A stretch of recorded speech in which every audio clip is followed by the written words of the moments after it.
주가들의 흐름 함께 점검을 해보셨고요. 이어서 놓치지 말아야 할 특징주들 또 전문가와 함께 살펴보도록 하겠습니다. 레몬리서치 김민수 대표 모셨습니다. 안녕하세요. 네, 바로 이어서 우리 대표님이 꼽아주신 첫 번째 특징주 또 점검해 보겠습니다. 네, 역시나 오늘은 자동차 이야기를 해보도록 하겠습니다. 미국과 한국 무역 합의에 따라서 한국산 자동차 관세를 인하한다라고 밝힌 영향으로 현대차 비롯해서 자동차주들이 또 시세를 내주고 있는 상황. 오늘 이러한 이슈와 함께 주가 흐름 어떻게 보십니까? 네, 나왔던 뉴스가 뭐 그렇게 특별한 뉴스는 아닌 것 같은데 외국인들이 강하게 매수가 들어온다. 그리고 또 그동안에 뭐 매도가 그렇게 또 많지도 않았다라는 쪽에서 조명을 받는 것 같습니다. 그런 쪽에서 오랜만에 코스피를 좀 주도하는 섹터 쪽의 하나로 자리 잡다 보니까 시장의 관심이 많이 좀 쏠린다라는 쪽에서 현대차가 눈길이 가고 있고요. 외국인들이 이틀 만에 그리고 또 기관은 하루 만에 매수세로 전환되면서 어떤 주가를 횡보 이후에 변화를 좀 이끌어가고 있다라는 쪽으로 바라보고 있는데 일단 이제 미국에서 이번에 나왔던 협약에 따라서 관세를 한국산 자동차 관세를 지난달 1일부터 소급해서 15%로 인하를 한다라고 봐야 될 것 같고요. 그렇게 되면 11월 한 달 동안에 받았던 관세는 다시 소급해서 준다라는 쪽으로 보겠죠. 그러다 보니까 어떤 또 현금도 조금 더 유입될 것 같고 게다가 또 기존에 생각했던 관세 부분들이 많이 완화가 되다 보니까 그에 따라서 앞으로의 실적은 그리고 또 약간 관세로 인해서 좀 부정적으로 봤던 부분들이 많이 낮아지고 게다가 또 외국계 자동차들과 미국 쪽에서는 동등하게 경쟁을 할 수 있다는 기대감들이 같이 나온다고 보여지고 있습니다. 하지만 일단 판매 데이터를 보게 되면 생각보다 그렇게 썩 좋지는 못합니다. 11월 달 판매를 보게 되면 내수가 3.4% 감소했고요. 수출이 2.2% 작년 동기 대비 감소했다라고 하게 되면 이 부분도 특히 그래도 그나마 수출 쪽에서 뭔가 동력을 계속 찾아왔다가 최근 들어서는 좀 들쭉날쭉하는 데이터가 좀 나오기 시작하죠. 그게 아무래도 미국의 전기차 구매 보조금이 지원이 종료가 되다 보니까 그런 쪽에서 나왔던 기존의 전기차 쪽들이 조금 더 위축되기 시작하고 과거보다는 또 여러 가지 관세 부담들도 나왔던 쪽에서 제일 중요한 게 미국의 소비 심리가 위축되기 시작하면서 나오는 내구재들의 변화 이 부분이 아무래도 주가에 그리고 또 실적에 부정적으로 영향을 미친다라고 봐야 될 것 같고요. 그렇게 되면은 아무래도 미국이 이제 금리 인하가 본격적으로 나오기 시작하면서 소비 심리가 개선되는 흐름들까지 확인되면서 판매 데이터가 좋아지기 시작한다. 그래야 추세적으로 나갈 수 있지 않을까 생각되고 있는데 그런 관점에서만 보게 되면 지금 현대차가 추가적으로 반등했었을 때 아직은 어떤 연속성으로 들어가기에는 조금 좀 부족한 판매 데이터가 아니냐 한쪽들도 염두를 좀 하셔야 될 것 같고요.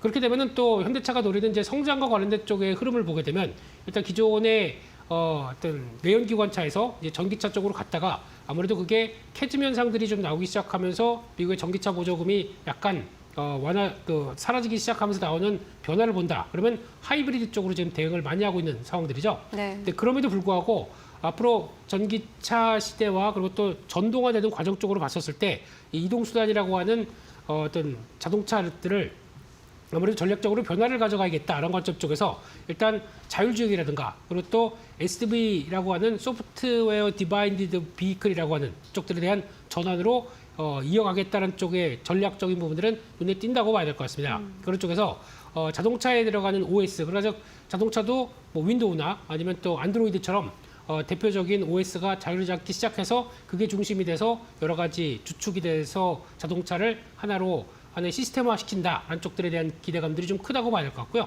그렇게 되게 되면 업데이트를 한다고 하더라도 OTA, 그러니까 온더에어죠. 이런 쪽에서 업데이트가 달릴 수밖에 없고 게다가 또 클라우드, 데이터 관련된 쪽들도 모두 플랫폼으로 통합시키겠다라고 하는 플랫폼 전략들이 얼만큼 잘 맞춰지면서 움직일 수 있을까가 가장 큰 핵심이라고 봐야 될 것 같습니다. 그러면 자동차는 단순히 예전에 내연기관으로 인해서 동력을 차지하고 움직였던 부분들이 아니라 이제는 전기 동력을 통해서 어느 정도 확장된 플랫폼으로 나가기 시작하는 과정들을 한번 보실 필요가 있다고 봐야 될 것 같고요.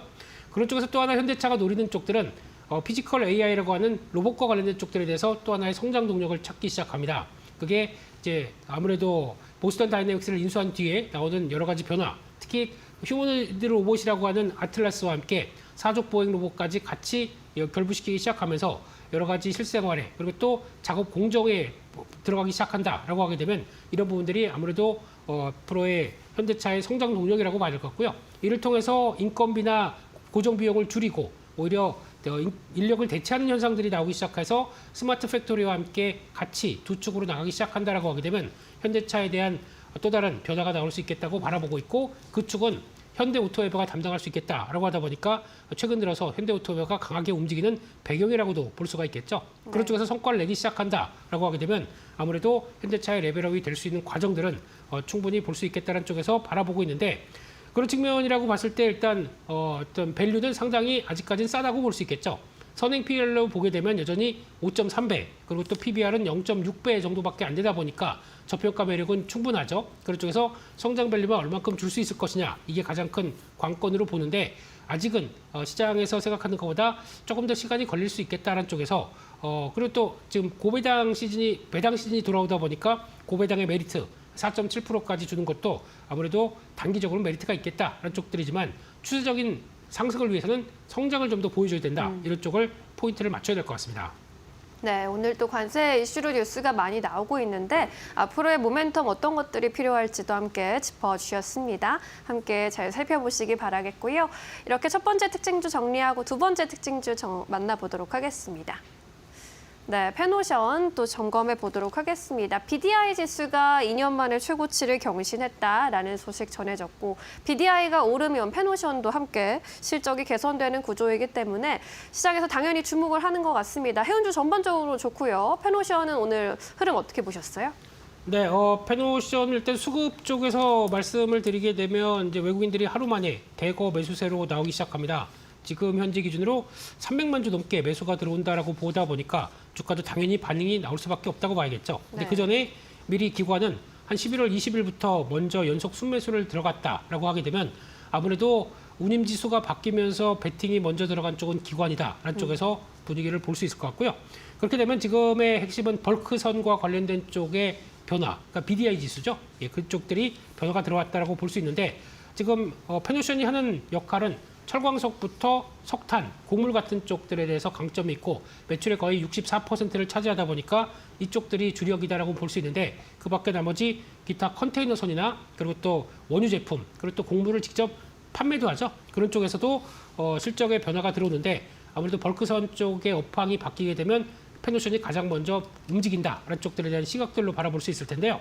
근데 일단 기대감은 그렇게 높지는 않습니다. 지금 현재 중국의 경기 부양책이 계속 시행이 되는 과정 쪽에서도 아직까지 뚜렷한 중국의 변화가 나오지 않다 보니까 계속 원자재 가격들이 오를 것이냐라는 쪽들도 약간 고민이 되는 관점 쪽에서 남미 쪽에서도 이제 곡물이 약간 이제 북미와 남미, 그러니까 북쪽과 북반구와 남반구는 좀 반대다 보니까 지금부터 이제 곡물 시즌이 좀 시작된다는 쪽에서 이쪽에 대한 변화가 나오는지 보셔야 될 것 같고요.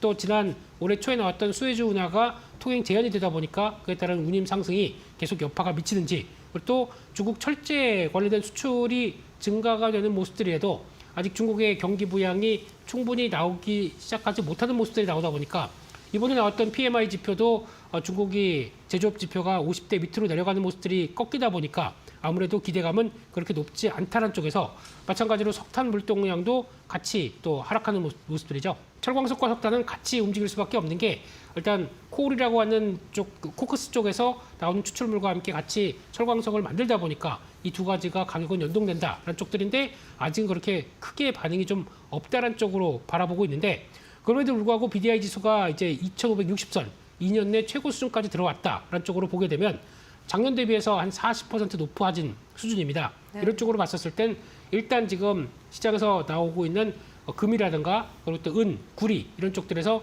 추세적인 강세가 보이기 시작하고 이게 아무래도 금리 인하를 통해서 유동성이 증가가 되게 되면 아무래도 부각받는 원자재라는 쪽들이 나오다 보니까 여기서 변화가 나왔다고 봐야 될 것 같고요.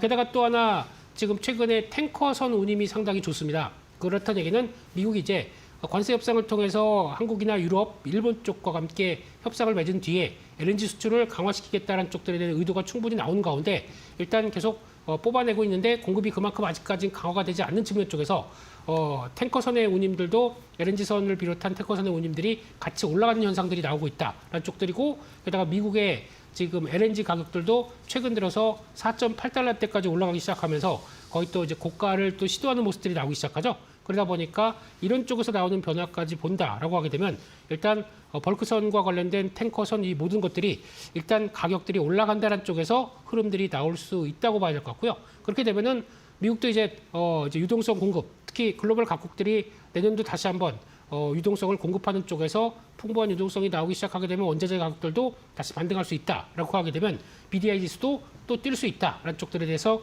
기인한다고 볼 수 있겠죠.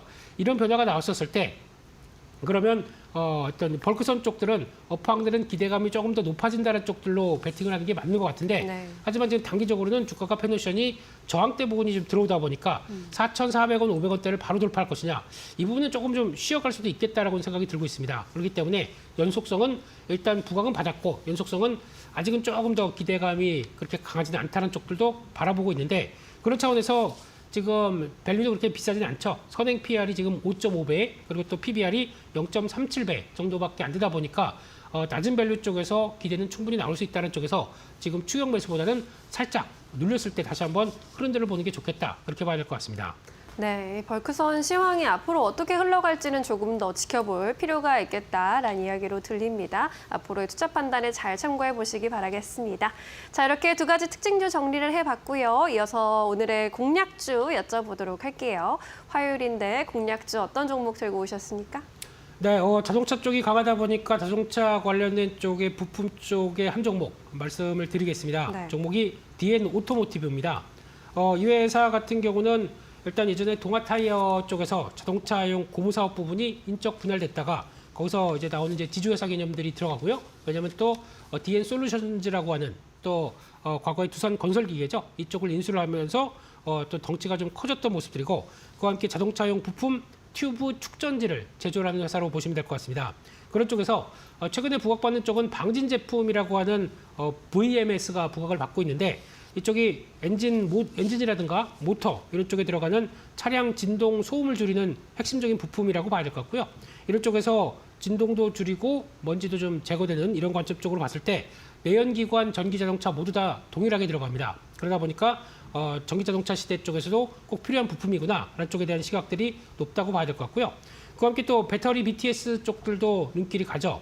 특히 자동차용 납축전지라고 해서 납축전지 쪽을 또 생산을 하기 시작하는데 울산에 관련된 대규모 배터리 공장이 있다 보니까 그에 따른 기대감도 역시나 충분히 나올 수 있고 자동차가 성장을 하기 시작하게 되면 업황이 성장을 하기 시작하게 되면 충분히 이쪽도 부각을 받는다라는 쪽에서 최근에는 뭐 세방전지가 부각을 받았지만 역시나 관련된 쪽들도 DN 오토모티브도 중요한 역할을 한다는 쪽들도 바라보고 있는 상황들인데 마찬가지로 GM이나 스텔란티스, 마찬가지로 전기차 쪽의 테슬라까지도 납품을 하다 보니까 확장세는 계속 이어진다라고 봐야 될 것 같고요. 그런 쪽에서 더 눈길이 가는 부분들은 DN 솔루션즈라고 말씀을 드려야 될 것 같습니다. 이쪽의 회사가 고정밀, 고생산성 CNC 선반, 그러니까 즉 정밀 기계다 보니까 그에 따라서 공작 기계에 관련된 쪽들의 확장세가 좀 나오는 부분이라고 봐야 될 것 같고요. 그다음 머시닝 센터까지 조금 부가가치가 높은 쪽들을 더 많이 대응을 한다라는 쪽으로 보는데 그러다 보니까 최근 들어서 누리호 발사와 함께 부각받은 회사가 DN 솔루션즈라고 봐야 될 것 같고요. 네. 국내 기술로 쪽으로 부품이나 관련된 쪽을 좀 많이 들어갔다는 쪽에서 우주항공 분야 쪽에서 글로벌 고객사 500개 이상을 지원한다라는 쪽만 본다고 하더라도 고부가가치가 되는 쪽들은 많이 담당을 하고 있구나라는 쪽에서 ASP가 상당히 높은 회사라고 볼 수 있겠죠. 그러다 보니까 매출도 1조 7천억까지 나오기 시작하는 모습들까지 가져가고 있다라는 쪽으로 보게 되면 일단 이런 회사를 풀어먹기 때문에 DN 오토모티브의 연결 실적으로 보게 되면 상당히 아직 가격 메리트가 좀 높다고 볼 수 있는 그런 측면들로 볼 수 있겠죠. 그러다 보니까 지금 선행 PR로 본다고 하더라도 자동차 부품주가 대부분 다 그렇긴 합니다만 5배가 안 되는 수준까지 들어와 있는 상황들이고 PBR은 0.8배 정도 수준이고요. 배당도 한 4%가 정도까지 된다라고 하게 되면 이 부분도 아무래도 변화를 가져갈 수 있는 쪽이다라고 바라보고 있는데 최근에 지금 주가를 보게 되면 아무래도 지난번 어떤 자동차 쪽이 부각받았다가 다시 한번 횡보가 이어간다고 하더라도 중요한 지지권들은 계속 또 지지를 잘하고 레벨업을 시도하고 있다는 쪽에서 박스권 상단부가 돌파되는 시점 이런 모습들은 눈길이 간다고 봐야겠죠. 그렇게 되면은 단기적으로 어떤 하락세 역순이라고 봤었을 때 25,000원대 중반대까지 안착하게 되면 다음 레벨까지는 들어올 수 있겠다는 쪽에서 지난번 고점대가 나왔던 3만 원대 정도까지는 열고 봐도 되지 않을까라는 쪽으로 바라보고 있고요. 손절가는 22,500원대로 박스권 하단부가 이탈되는 가격을 손절가로 본 전략으로 말씀을 드리겠습니다. 네, DN 오토모티브 함께 점검을 해봤습니다. 자동차 업황 회복과 함께 눈여겨볼 만한 부품주로 잘 챙겨가 보시기 바라겠습니다. 오늘 여기까지 대표님 말씀 드려야겠네요. 고맙습니다.